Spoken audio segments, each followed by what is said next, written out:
le projet 3D Search, c'est un projet de développement industriel en France qui réunit un certain nombre d'entreprises, 12 entreprises en France, avec un partenariat également avec la société Karl Storz en Allemagne.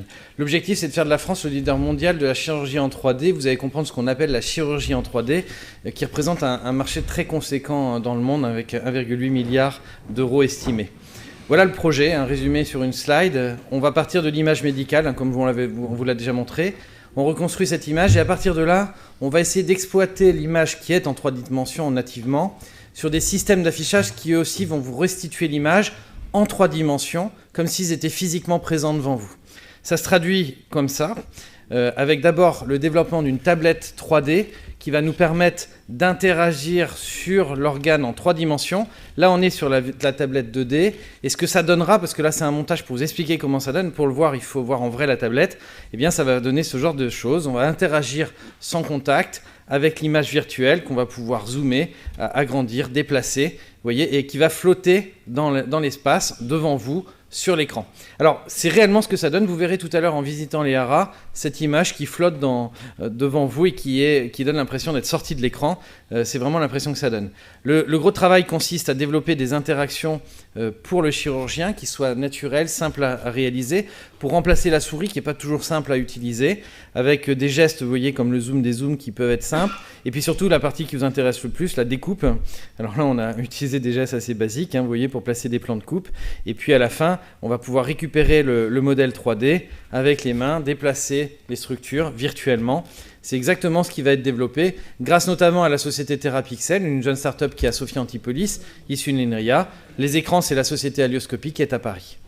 Au niveau de la partie bloc, maintenant, on va développer donc ces écrans 3D avec la société Alioscopie, donc qui existe déjà pour ce qui est des écrans. Vous en verrez un tout à l'heure. Mais surtout, on va développer l'écran pour la vue laparoscopique avec 8 angles de vue. Ça veut dire que vous allez avoir 8 images simultanées, même si vous mettez une caméra stéréo. On aura 8 angles de vue qui vont apparaître. Et donc, quand vous allez bouger la tête, vous allez avoir l'impression de regarder derrière l'objet. C'est assez surprenant à voir. Là encore, en voyant l'écran tout à l'heure, vous comprendrez mieux. Pour faire ça, il faut adapter les caméras et surtout les systèmes informatiques en recréant à partir des 2 vues, 8 vues intermédiaires qui vont permettre de restituer cette image en 3D. Et puis le dernier élément, vous l'avez déjà vu tout à l'heure, c'est la réalité augmentée qui va être affichée avec des lunettes de réalité augmentée, 2 sociétés en France cette fois-ci, Optinvent et Laster, comme je le disais tout à l'heure, pour des images de ce type, donc qui permettront de voir directement au travers des lunettes cette vue 3D. Seules les lunettes de ces 2 sociétés permettent de faire ça parce qu'elles ont un angle de vue très large et elles ont une résolution suffisante en images pour pouvoir afficher avec cette qualité.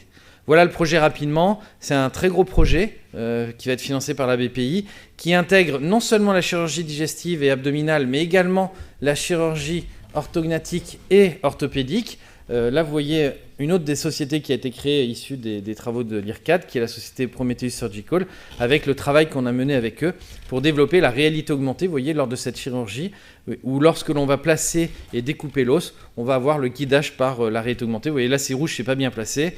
Et dès que ça devient vert, c'est qu'on est dans la position qui était planifiée à l'avance. Et donc, ça devient très simple de réaliser le positionnement des différentes structures pendant l'intervention. Pour finir, le budget, les conséquences, c'est 40,7 millions d'euros investis, mais ça vaut le coup puisque ça nous permettra réellement de placer nos sociétés en France comme leader du domaine avec un grand nombre d'emplois à la clé. Merci pour votre attention. Voilà, j'ai fait très court. 4 minutes. Voilà, merci beaucoup, c'est bien sûr fascinant. On attend la suite. Je crois qu'il y a encore... Oui, donc comme chacun a montré ce qu'il savait faire, comme moi je deviens de plus en plus aubergiste, je vais vous montrer un petit peu